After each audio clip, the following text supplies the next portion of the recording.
Na videoaula de hoje, nós vamos ver a recursão de Levinson-Durbin no contexto de estimação de processos autorregressivos de ordem N. O que a gente quer fazer aqui?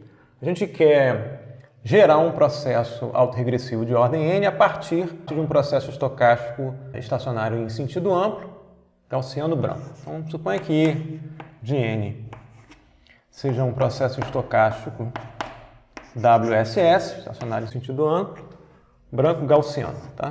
A gente vai querer passar esse processo E de N por um filtro recursivo para poder gerar o processo autorregressivo, uma função de transferência H de Z dada por 1 sobre A. Vou colocar o N grande para indicar qual é a ordem do processo de Z.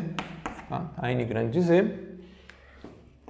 E o sistema vai entregar na saída um outro processo estocástico, Y de N, autorregressivo de ordem N. Esse filtro aqui é linear.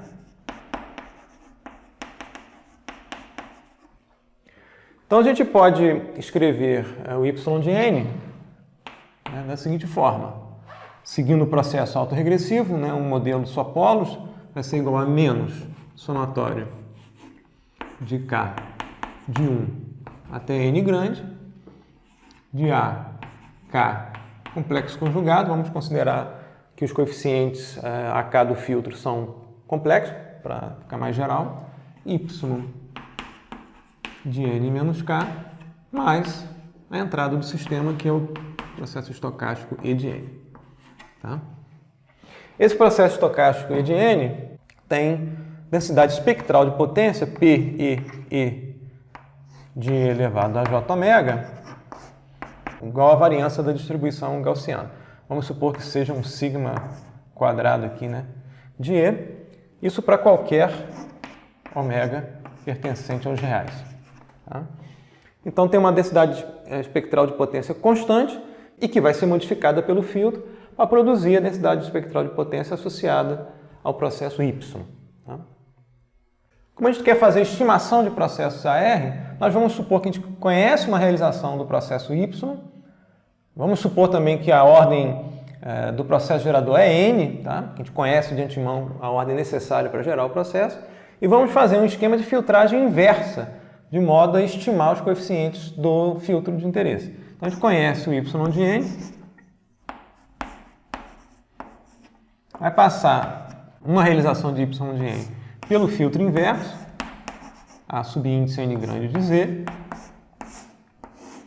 que é inverso do filtro gerador, e na saída do filtro vai aparecer aqui um E de N, e se tudo for otimizado, vai gerar novamente ou erro de modelagem ou uma realização de um processo branco gaussiano. O que a gente quer de fato é encontrar esses coeficientes AK dessa função de transferência, ou do denominador dessa função de transferência. Então, no nosso caso aqui, a gente pode escrever o erro de N como o Y de N, dado por essa expressão aqui, Y de N mais o somatório de K desde 1 até N grande, de AK complexo conjugado, Y de N menos K. Agora é um sistema não recursivo, A saída E de N é dada apenas por uma combinação linear das entradas, sem depender da própria saída. E o que a gente quer fazer? A gente quer tornar esse erro aqui branco gaussiano, tá? Minimizar na média a energia desse erro para encontrar os valores de AK. Então a gente vai definir uma função custo como fez antes, J, dada pelo valor esperado de E de N, que multiplica o E conjugado de N. Isso aqui nada mais é do que o módulo ao quadrado de N, E que multiplica E complexo conjugado. E a gente vai querer resolver o seguinte problema de minimização. Fazer o mínimo com relação aos coeficientes AK da função custo J, que vai depender, de AK, uma vez que o E depende de AK, então o produto E conjugado vai depender também de AK. E a gente viu numa videoaula anterior que esse problema de minimização consiste em fazer o gradiente K, da forma como a gente definiu antes, da função custo igual a zero. Se a gente conseguir resolver essa equação, vai resultar, através das equações de Wiener-Hopf, nos coeficientes AK ótimos, que eu vou batizar aqui de AK O de ótimo. E se a gente filtrar uma realização de Y pelo filtro ótimo, a saída aqui vai ser um erro ótimo. Tá? Então, a gente teria aqui um erro ótimo, caso a gente esteja trabalhando nessa condição ótima. Agora a gente pode lançar mão do princípio da ortogonalidade que a gente viu em aulas anteriores. O princípio da ortogonalidade dizia o seguinte: desde que a gente esteja trabalhando na condição ótima, o erro ótimo vai ser ortogonal à entrada. Então, pelo PO, ou pelo princípio da ortogonalidade, a gente pode escrever que o valor esperado da entrada y n menos L, que multiplica o erro conjugado ótimo de n,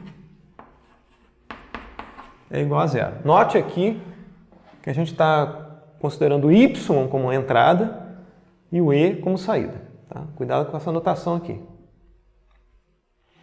Então, esse aqui pelo princípio da ortogonalidade.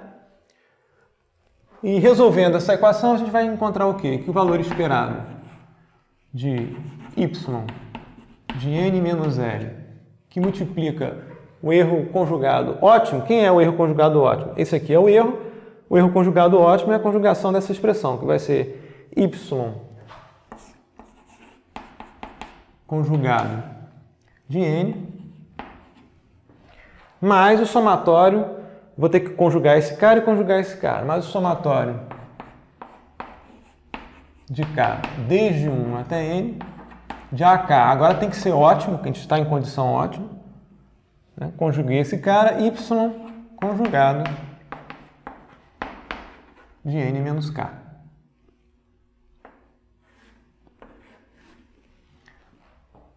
Isso vai ter que ser igual a zero, tá? Agora eu vou fazer a distribuição aqui, por linearidade. Vai ser o valor esperado de y de n menos L, que multiplica o y complexo conjugado de n, mais, por linearidade desses operadores, valor esperado e somatório, eu posso passar o valor esperado aqui para dentro do somatório. Somatório de k de 1 até n grande, de AK ótimo, valor esperado de y de n menos L, que multiplica y conjugado de n menos k. Isso vai ter que ser igual a zero. Agora a gente usa as definições que a gente viu anteriormente sobre função de autocorrelação. O valor esperado de y de n menos L, que multiplica y conjugado de n, é, por definição, a função de autocorrelação R, y. Como os processos são estacionários em sentido amplo, tanto o E quanto o Y, vai ser a diferença entre esse argumento e esse argumento. Só vai depender da diferença temporal, né, de medida desses dois processos. Então, isso vai ser menos L, tá? Mais somatório de K de 1 até N grande, de AK ótimo. Novamente aqui, esse valor esperado nada mais é do que a função de autocorrelação R, y. O processo é estacionário em sentido amplo, então vai ser a diferença entre esse argumento e esse argumento, que vai ser K menos L. Isso aqui vai ter que ser igual a zero, né? Por causa do princípio da ortogonalidade. Se a gente fizer a avaliação para L de 1, 2 e assim por diante até N, a gente pode escrever essa equação de forma matricial, escrevendo a matriz de autocorrelação RY, que multiplica o vetor que a gente quer encontrar, A aqui, ótimo, tá? E vai ser igual a um outro vetor R, YY, tá?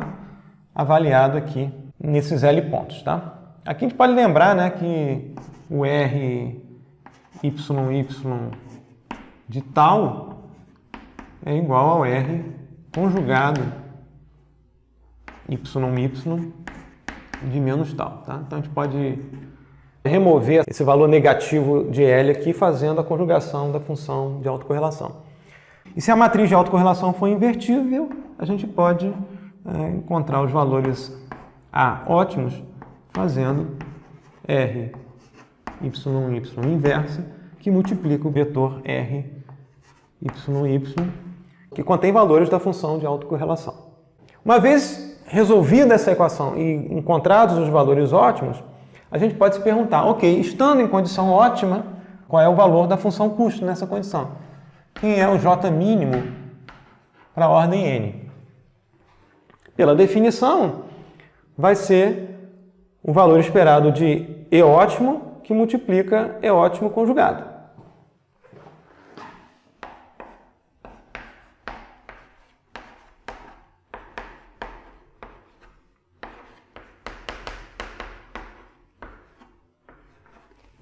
Lembrando que o E ótimo é obtido quando a gente pluga nessa equação aqui os AKs ótimos. Tá? E agora a gente resolve essa equação. Isso vai ser igual, é ótimo aqui, né? Isso vai ser igual a valor esperado do E ótimo, que vai ser Y de N, mais somatório de K de 1 até N grande, de AK ótimo complexo conjugado,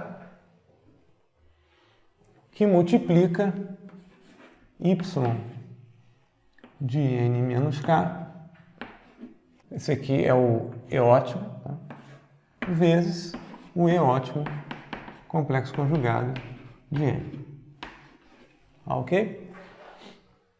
Desenvolvendo essa expressão, isso vai ser o valor esperado desse y de n por E ótimo, né? Distribuindo aqui por linearidade. Isso vai ser o valor esperado de y de n vezes E conjugado ótimo de n, mais pela linearidade dos operadores de valor esperado somatório, somatório de k de 1 até n grande, de AK ótimo, complexo conjugado, que multiplica o valor esperado de y de n menos k, que multiplica erro ótimo conjugado de n. Agora a gente vê o seguinte, esse termo aqui é igual a zero pelo princípio da ortogonalidade. Então, todo esse somatório aqui vai para zero. Agora a gente desenvolve essa expressão, que vai ser valor esperado de y de n, que multiplica agora o erro ótimo conjugado, que vai ser y conjugado de n mais o somatório de k desde 1 até n grande, de AK ótimo, y conjugado de n menos k.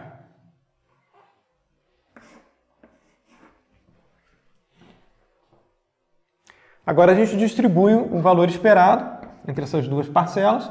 Aí vai ser o valor esperado de y de n, que multiplica y conjugado de n, mais pela linearidade entre os operadores valor esperado e somatório. A gente pode escrever somatório de k de 1 até n grande, de AK ótimo, valor esperado de y de n, que multiplica y conjugado de n menos k. Ora, esse primeiro termo nada mais é do que a função de autocorrelação de y, R, y, de zero. Esse argumento menos esse argumento, porque o processo é estacionário em sentido amplo. Mas o somatório de k desde 1 até n grande, de AK ótima. Esse valor esperado é a função de autocorrelação de y, né, avaliada aqui, esse argumento menos esse argumento. Né? Então, RY e Y de K. Então, a gente tem uma expressão para o J mínimo, N, que é o mínimo da função custo na condição ótima, e as equações de Wiener-Hopf, que permitem calcular o valor ótimo dos coeficientes. E qual é o nosso objetivo agora? Nosso objetivo é, uma vez conhecidos os coeficientes ótimos para a ordem n, obter os coeficientes para a ordem n mais 1, aumentar a ordem de uma unidade, sem ter que refazer as contas. A gente obteve essas duas equações, as equações de Wiener-Hopf para obter os coeficientes ótimos, e a equação do mínimo da função custo na condição ótima. Agora a gente vai tentar escrever de forma matricial essas duas equações juntas. Vamos, para facilitar a nossa vida, simplificar a notação. Nós vamos simplesmente denotar por R o R YY. E o AK ótimo, nós vamos denotar apenas por AK. Tá? Mas fiquem com a ideia na cabeça de que a gente está trabalhando em condições ótimas. Então a gente pode reescrever essas duas equações como aquela de lá.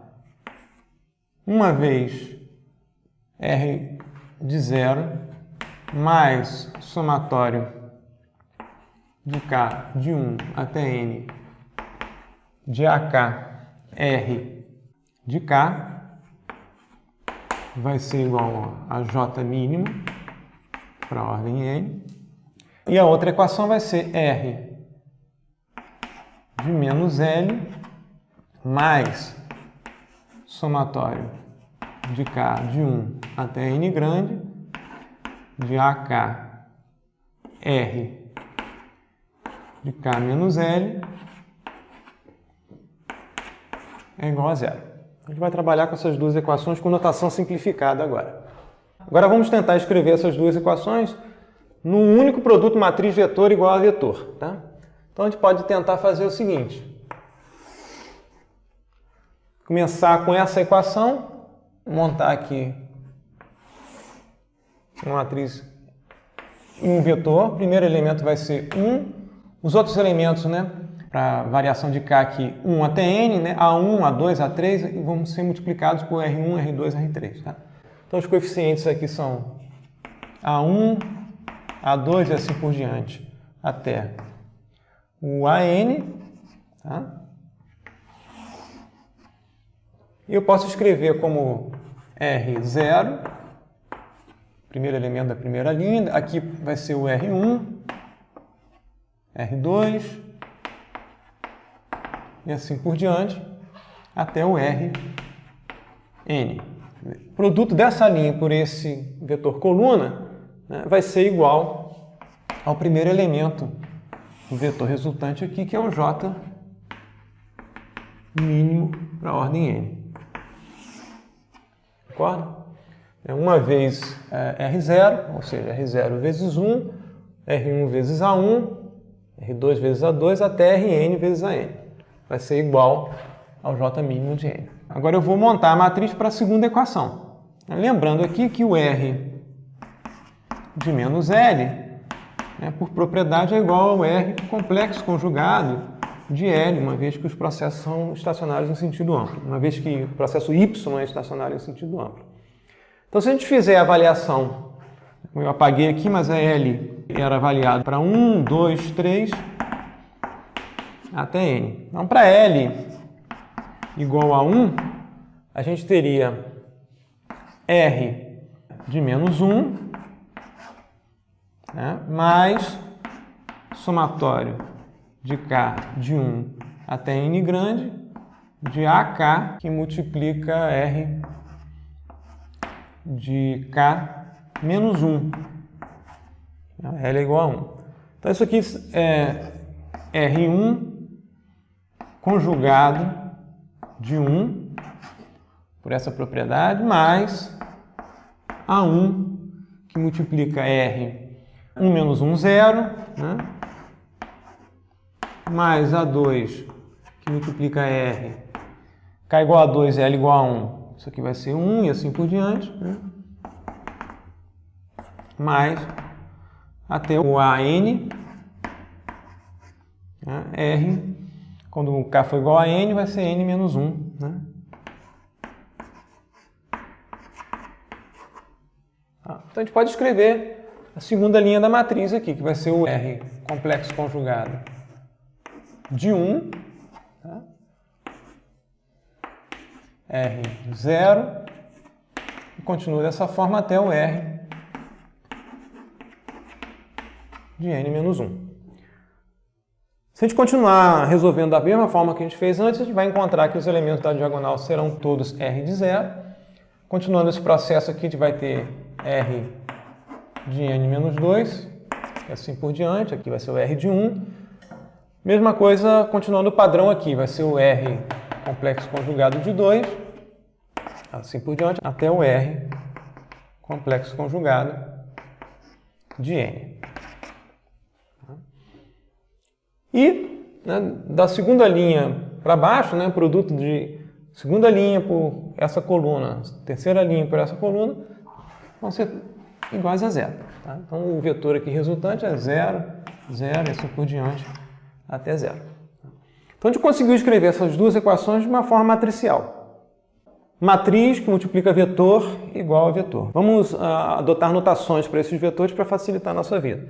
Vamos chamar essa matriz de R, N, para indicar aqui que é uma matriz de autocorrelação para um processo de ordem N. Esse vetor aqui, nós vamos chamar de vetor A de ordem N. E esse vetor aqui nós vamos chamar de J mínimo N, que multiplica o vetor unitário U. Tá? O vetor unitário U nada mais é do que um vetor cujo primeiro elemento é unitário, os demais elementos são nulos. Tá? Esse vetor aqui, no caso, vai ter dimensão N mais 1 por 1. Porque a gente tem esse vetor aqui com dimensão N mais 1, né? N elementos aqui mais o primeiro elemento unitário. Então tem RA é igual a Jmin que multiplica U. O que a gente quer agora é encontrar, né, o vetor AN para a ordem N mais 1 sem ter que refazer essas contas todas. Então o que eu tenho e o que eu quero? Eu tenho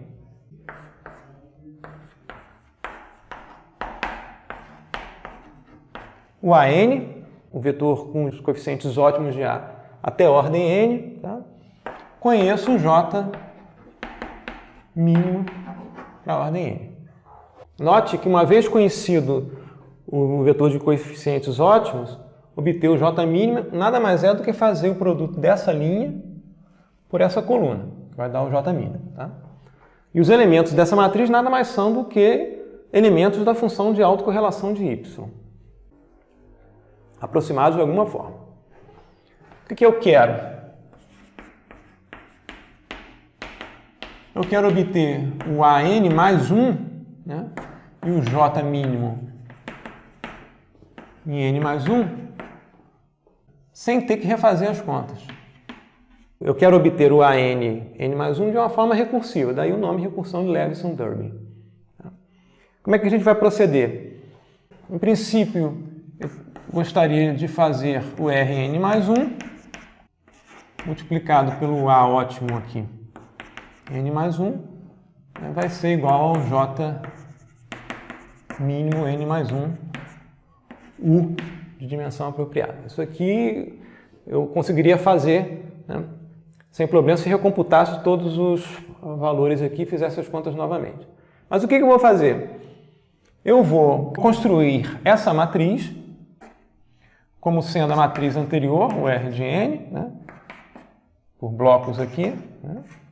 Só para lembrar, os elementos aqui nas extremidades são R0, Rn, né, R conjugado de N, R de 0. Tá. Estendendo essa matriz, né, uma coluna em uma linha, seguindo o padrão, isso vai ser o R conjugado de n mais 1, tá? Aqui vai ser o R de 0 e aqui vai ser o R de n mais 1, tá? Então, eu estendi essa matriz aqui é a matriz R de ordem n mais 1, tá? Esse cara eu não conheço, então eu vou colocar aqui as informações que eu conheço.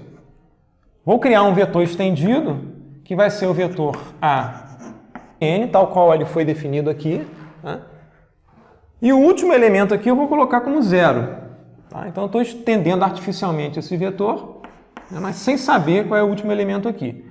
Não necessariamente os primeiros elementos do vetor AN mais 1 vão ser iguais a esses elementos aqui, não. Isso não é verdade. Quando eu recomputar os valores ótimos de A aumentando a ordem de uma unidade de tempo, eu posso mudar esses valores todos aqui. Tá? Exceto o primeiro, que eu quero que o sistema tenha um polinômio característico mônico. Tá? Então, eu vou criar um vetor que eu vou chamar aqui de chapéu, o A chapéu de n mais 1, que seria uma versão parcial, digamos assim, intermediária do vetor de fato, que eu quero encontrar, que é esse aqui, que vai ser igual ao J mínimo de ordem n, 0, 0, 0, quer dizer, o mesmo vetor J min que multiplica U, que eu vou estender agora de uma unidade e chamar de gama n, o último elemento aqui.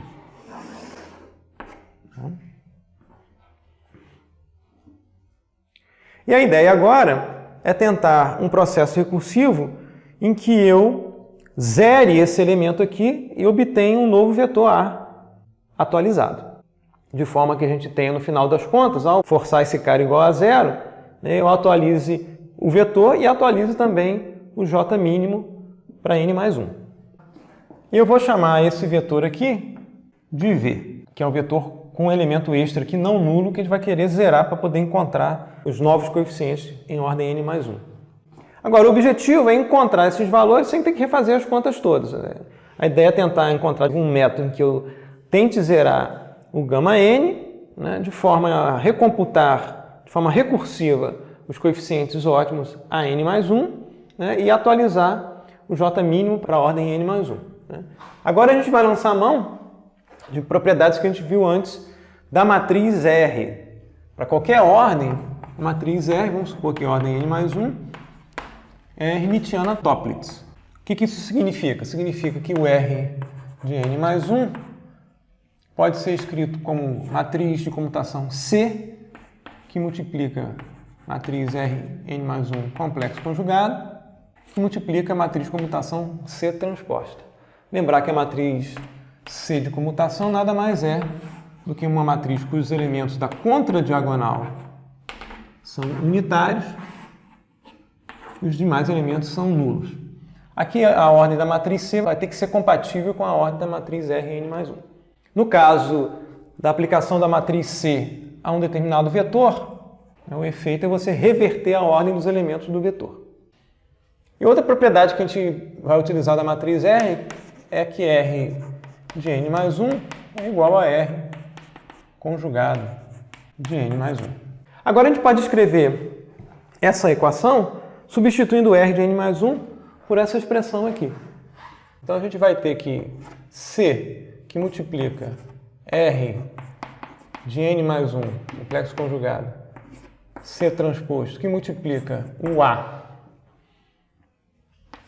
chapéu de n mais 1. Lembrar que o A chapéu é o A parcial. Primeiros elementos a gente conhece para a ordem n e acrescentou um elemento nulo. Vai ser igual ao vetor V assim definido. Vetor do lado direito como estava, completado aqui com o elemento gama n que a gente quer forçar igual a 0. A aplicação da matriz C transposta a qualquer vetor vai produzir um vetor, mas com os elementos revertidos em ordem. Eu vou denotar por A chapéu, seta para a esquerda, para denotar que a gente reverteu a ordem dos elementos do vetor A chapéu. Se a gente multiplicar agora ambos os lados por C transposto, a gente vai obter a seguinte equação. Como R asterisco é igual a R, R de n mais 1 que multiplica A, chapéu, coeficientes revertidos, de n mais 1, vai ser igual a C transposto. C transposto que multiplica C, né? Lembrar por propriedade que C transposto que multiplica C é igual a matriz de identidade. Tá? Então, C transposto que multiplica C é a identidade, né? R asterisco é igual a R, isso aqui é um vetor A com os coeficientes revertidos, setinha para mostrar que os coeficientes são revertidos. C transposto que multiplica V, que vai ser o vetor V com coeficientes revertidos. Tá? Só para esclarecer, se eu tenho um determinado vetor W com coeficientes W1 até Wn, W1, W2 e assim por diante, tá? Fazer C ou C transposto que multiplica W, né? Resulta aqui em Wn, Wn-1 e assim por diante, até aqui o W1. A reversão dos coeficientes significa fazer um flip, né? O D, flip up-down, nos coeficientes do vetor, tá ok? Então a gente tem essa equação, que a gente pode escrever de forma menos poluída aqui como R de n mais 1, A chapéu de n mais 1 é igual ao V, coeficientes revertidos. Esse aqui também com coeficientes revertidos, tá? Então a gente tem duas equações, essa equação e a equação original.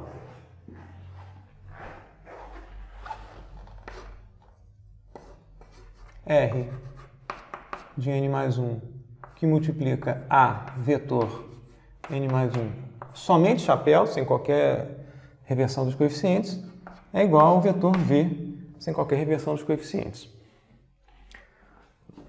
Pulo do gato agora é lembrar de propriedades da estrutura látice. A gente viu a equação de aumento de ordem, pensando em função de transferência, podem estar associadas a sequências que armazenam os valores desses coeficientes aqui. Lembrando aqui dos polinômios PI que a gente viu na estrutura látice, agora os nossos P serão os ADZs, né?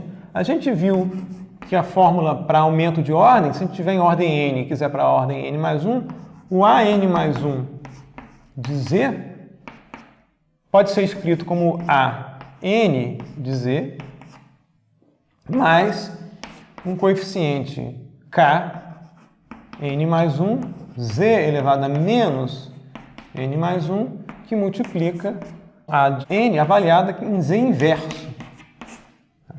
Isso foi a fórmula de aumento de ordem que a gente viu para a estrutura látice, tanto para o caso FR quanto para o caso IR.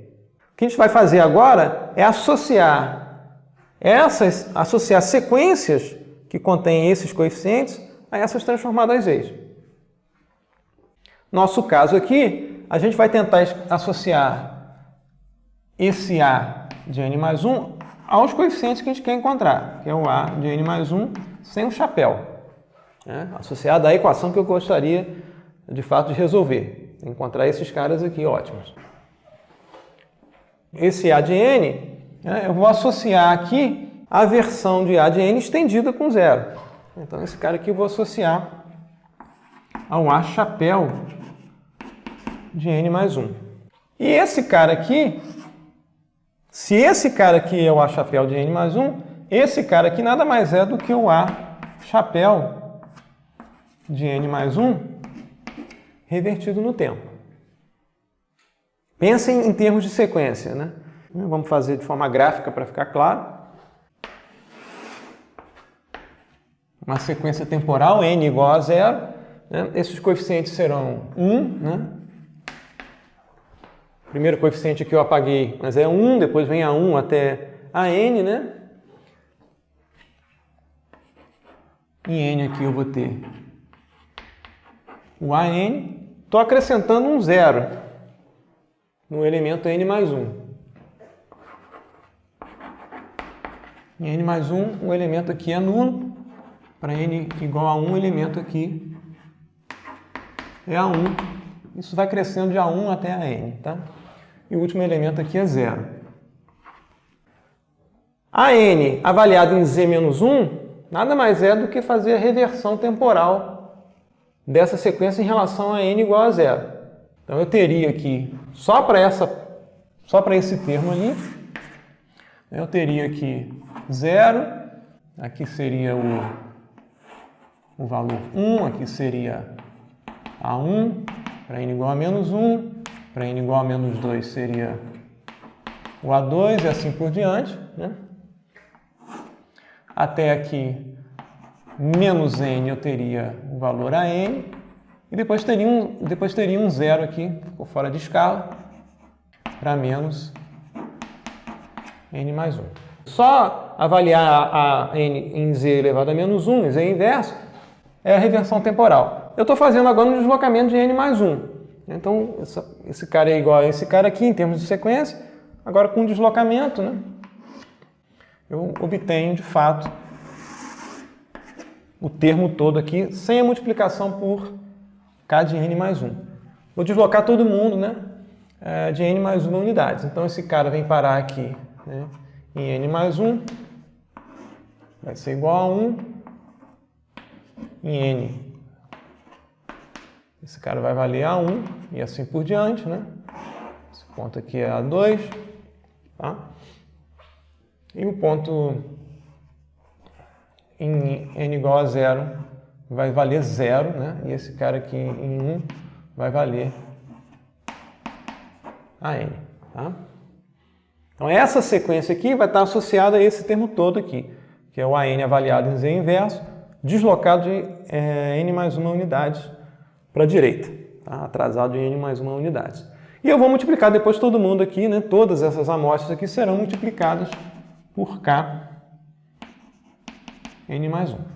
Então, eu vou escrever agora a equação que me interessa, né? Que é essa aqui, usando essa relação da estrutura látice. Então, eu vou escrever agora R de n mais 1, que multiplica agora o A n mais 1, que é esse cara aqui, que eu vou escrever como A n mais 1 chapéu mais K n mais 1, que multiplica o A chapéu com os coeficientes revertidos, n mais 1, vai ser igual ao J min agora em n mais 1, que multiplica o vetor unitário U. Essa equação aqui. Então, a gente pode escrever que o J min de n mais 1, que multiplica o vetor U, esse lado direito da equação, vai ser produto Rn mais 1 vezes A chapéu em n mais 1, que é igual a V mais, por linearidade, Kn mais 1, que multiplica R vezes a chapéu revertido em n mais 1, que é igual a V revertido. Lembrar que o V revertido, né, é esse vetor aqui com os coeficientes revertidos em ordem. Então, esse cara vai ser igual ao J min para a ordem n, 0, 0, último elemento aqui, gama n, mais K n mais 1, que multiplica o próprio vetor com os elementos revertidos em ordem, ou seja, gama n, né, 0, 0, e assim por diante. O final aqui é J min para a ordem n. Ok? E eu quero, né, que essa soma ponderada seja igual ao J min em n mais 1. Esse vetor aqui, eu quero que seja, vou escrever ele aqui, tá? Eu quero que seja um vetor J min em n mais 1 e os demais elementos todos nulos, tá? Eu vou forçar esse cara a ser igual àquele vetor lá. Forçar que o último elemento seja 0 vai me implicar forçar que gama n mais k n mais 1 que multiplica j min n seja igual a zero. Isso vai implicar o quê? Que o k n mais 1 vai ter que ser igual a menos gama n dividido por j min n. Tá? Conheço esses dois valores? Conheço. O gama n nada mais é do que a multiplicação da primeira linha da matriz Rn mais 1, né, por esse vetor A chapéu de n mais 1. Lembrar que esse vetor A chapéu de n mais 1 nada mais é do que o AN, que a gente conhece, com um zero extra acrescentado no último elemento. E o J mínimo a gente tem como dado do problema. Então a gente consegue calcular o K de n mais 1. E a gente consegue também obter o J min em n mais 1, né, através da primeira linha aqui. Uma vez calculado o K n mais 1, né, a gente obtém que o J min atualizado para a ordem n mais 1 vai ser igual a J min de ordem n, quer dizer, ao J min anterior, mais o Kn mais 1, que a gente acabou de calcular, que multiplica o gama n. A gente pode deixar essa equação como está, ou então escrever de uma forma mais elegante para não ficar precisando do gama n aqui, para atualizar o J min. Quem vai ser o gama n? Gama n vai ser Kn mais 1 que multiplica J min negativado, né? Então isso vai ser J min n mais K em n mais 1. Esse cara aqui vai ser menos K em n mais 1, que multiplica o J min em n. A gente pode escrever isso como J min n colocado em evidência, 1 menos K n mais 1 ao quadrado. Isso nos dá um algoritmo, que é a chamada recursão de Leibson-Durbin, para obter os coeficientes A na ordem n mais 1 a partir do conhecimento de A na ordem n e do J min na ordem n. Então, para resumir a recursão de Leibson-Durbin, a gente vai começar com ordem 0, inicializar com J min 0, que vai ser o único elemento que a gente vai ter disponível, que é o R0, a variância do processo em zero, variância de y. Lembrar que o R aqui é o RYY. E vai começar com um A0, vetorzinho A0, igual a 1. Eu tenho interesse, né, através da fórmula de aumento de ordem, a continuar com os polinômios sendo mônicos. Então vou começar com A0 igual a 1, e agora eu vou fazer a recursão para J aqui, que vai denotar a ordem de 0, 1 e assim por diante, até a ordem n que eu quiser. Eu vou fazer o seguinte: vou calcular o gama j, e a gente viu como é que calcula o gama j. Conhecido o gama j e conhecido o j min em 0, eu vou obter o k j n mais 1 por aquela expressão que vai ser menos gama j dividido por j min de j. Obtido k j mais 1, eu vou atualizar o vetor a j mais 1 agora através dessa relação em que eu estou escrevendo esse cara aqui como vetor de interesse, né? O an mais 1. O vetor an mais 1. O an mais 1 então vai ser o vetor a j chapéu, tá? Mais k j mais 1 do vetor a chapéu revertido. Lembrar que esse vetor chapéu nada mais é do que o vetor anterior com um zero extra, tá? A j aqui.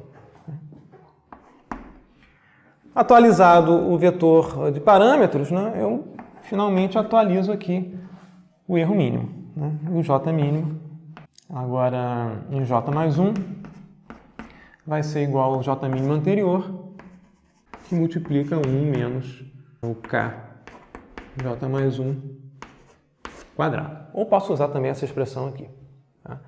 Então, essa é a recursão de Leveson-Dörbing, né, que nos permite atualizar os coeficientes do filtro ótimo de ordem J para a ordem J mais 1, e além disso, né, nos dá de lambuja os coeficientes da estrutura lattice. Para finalizar, vamos revisar os passos da recursão de Leveson-Dörbing. Primeiro, a gente inicializa a recursão com um vetor de coeficientes para a ordem 0, A igual a 1, e o J mínimo para a ordem 0 igual a R de 0, ou seja, a função de autocorrelação de y avaliado no leg igual a 0. Depois a gente vai fazer para a ordem J de 0 até n o seguinte: a gente vai calcular o lambda j, ou seja, o lambda na ordem j, através dessa expressão, que depende de valores da função de autocorrelação de y até a ordem j mais 1. Alternativamente, a gente pode obter o lambda j fazendo a multiplicação da última linha da matriz Rj mais 1 pelo vetor atual em ordem j, AJ. Uma vez calculado o gama j, a gente calcula o K em ordem j mais 1 como a razão entre menos gama j por j mínimo na ordem j. Em seguida, a gente atualiza o vetor de parâmetros A da seguinte forma: o A na ordem j mais 1 vai ser a soma de dois vetores, o vetor AJ complementado com 0, transposto, mais o K, J mais 1 que a gente acabou de calcular, que multiplica esse mesmo vetor aqui com os coeficientes revertidos em ordem. Então será 0 no primeiro elemento e os coeficientes do vetor ótimo na ordem anterior com os coeficientes revertidos. Finalmente, a gente atualiza o J mínimo para a ordem 1 como o J mínimo da ordem anterior, J, que multiplica esse fator 1 menos K ao quadrado em ordem J mais 1. E termina a recursão. Aqui fica mais claro em relação ao que eu escrevi no quadro, que você de fato tem um processo recursivo em que a atualização dos coeficientes para a ordem J mais 1 depende do vetor de coeficientes A para a ordem J, ou seja, para a ordem anterior. Uma propriedade importante para a função de transferência do sistema obtida através da recursão de Leveson-Dörbing é que H de Z, ou o sistema, vai ser sempre assintoticamente estável, desde que os coeficientes sejam obtidos pela recursão de Leveson-Dörbing. Nós vamos mostrar aqui uma prova simplificada que vai usar resultados que a gente viu em videoaulas anteriores.